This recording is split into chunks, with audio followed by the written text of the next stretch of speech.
Hello, and welcome to another edition of Snapshot Analysis. My name is Minna Jaffery-Lindemulder, and I'm the content manager here at the New Lines Institute for Strategy and Policy. Today, I'll be speaking with our senior analyst, Caroline Rose, about Biden's upcoming visit to Europe to see how this is going to play out in terms of Russia and Ukraine. Caroline, what can we realistically expect President Biden to achieve from his meetings in Europe? Thank you, Minna. I think that right now, Biden's upcoming trip to Europe with NATO, with the G7, and with the EU, it's really intended to achieve a sense of transatlantic unity. We've seen, of course, a surge in the European defense community, of course, with efforts to counter Russian aggression, and of course, support for Ukraine.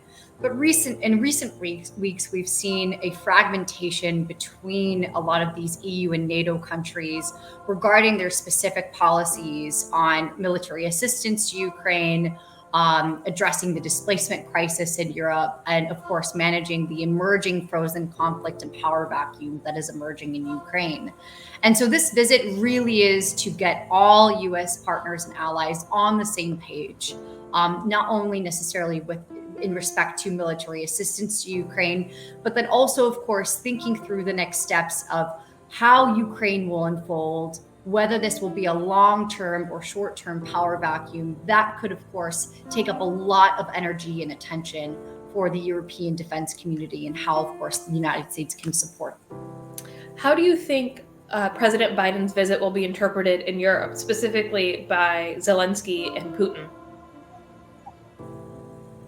That's a great question. I think that certainly this is very much a positive response. I think that this meeting is incredibly needed, particularly ahead of the Madrid summit, which we're going to see later this year.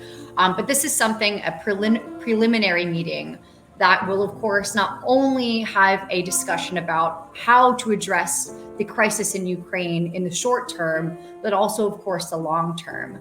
Of course, there has been some condemnation, particularly in the Baltics and Eastern European states, that Biden is not including a visit to Ukraine itself.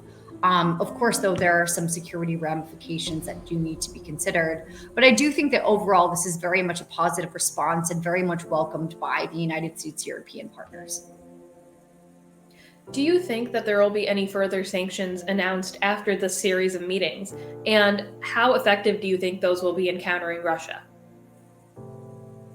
I think it's very much possible. I think that there very much could be an additional round of sanctions on Russian individuals that are aligned in Russia's business community, and then, of course, very much implicated in the ongoing attack and offensive in Ukraine. Additionally, of course, there might be further restrictions on the Russian economy itself. And then, of course, sanctions imposed and punitive financial measures imposed on any type of assisting ally that, of course, is allowing Russia to essentially undercut the effects of sanctions and identify loopholes. We don't quite know yet what that will look like, but I do think that certainly this is going to be on the agenda for the United States and the EU.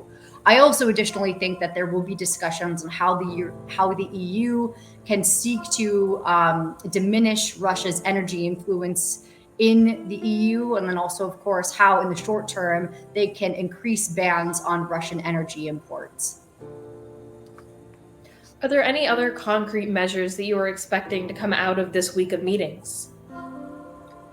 Certainly, I think that there will be an uptick in the unilateral and perhaps multilateral within the NATO-EU format, and then, of course, unilaterally, an uptick in military assistance to Ukraine. This, of course, includes body armor, helmets, grenades, ammunition, small arms, grenade launchers, very much similar to the 800 million package that we saw the United States roll out, and then, of course, a lot of other European states as well.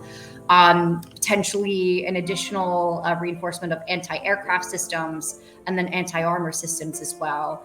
But I do think that this really will be about essentially establishing a strategy, a short-term and long-term strategy. I think that is going to be the most important. And then there will be follow-through, both in the context of the NATO alliance, the EU, but then also, of course, on the unilateral stage.